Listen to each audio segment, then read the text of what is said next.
अस्सलामुअलैकुम। मुल्की और गैर मुल्की ताज़ा तरीन खबरों और करंट इशू से बाखबर रहने के लिए हमारे साथ रहें। रुख करेंगे उकाड़ा का, जहां से रिपोर्ट कर रहे हैं हमारे ब्यूरो चीफ अली हसनैन शाकिर।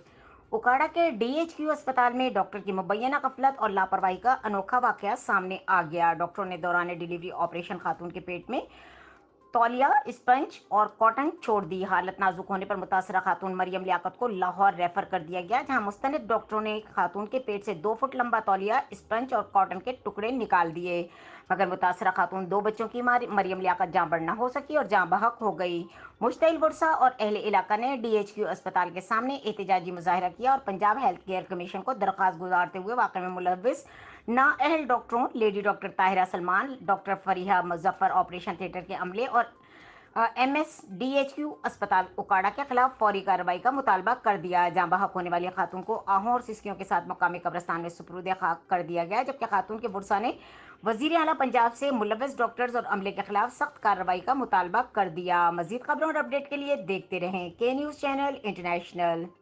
अस्सलाम वालेकुम। मैं मिसेज लियाकत आला हुकाम से अपील करती हूँ कि मेरी बेटी को इंसाफ दिलाया जाए। हमने पहले भी कहा, बार बार यही कहते हैं। मेरी बेटी भी मरने से पहले यही कह गई थी कि मुझे इंसाफ चाहिए, मुझे इंसाफ चाहिए।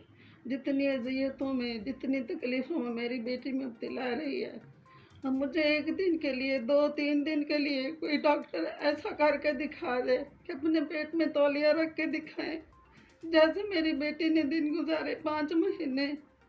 और वो छोटे छोटे बच्चे उसकी माँ की शफ़क़त से महरूम कर दिए गए। और मेरी बेटी इतनी अज़ियतों में मुब्तला रही, इतनी तकलीफ़ें वो बर्दाश्त करती रही। अपने दुखों से, अपनी तकलीफ़ों से लड़ते लड़ते वो दुनिया से चली गई। मेरी बेटी से उससे जीने का हक क्यों छीना गया? उसको जीने का हक क्यों छीना गया उससे? क्या उसको जीने का हक नहीं था? मेरी बेटी को इंसाफ चाहिए। मेरी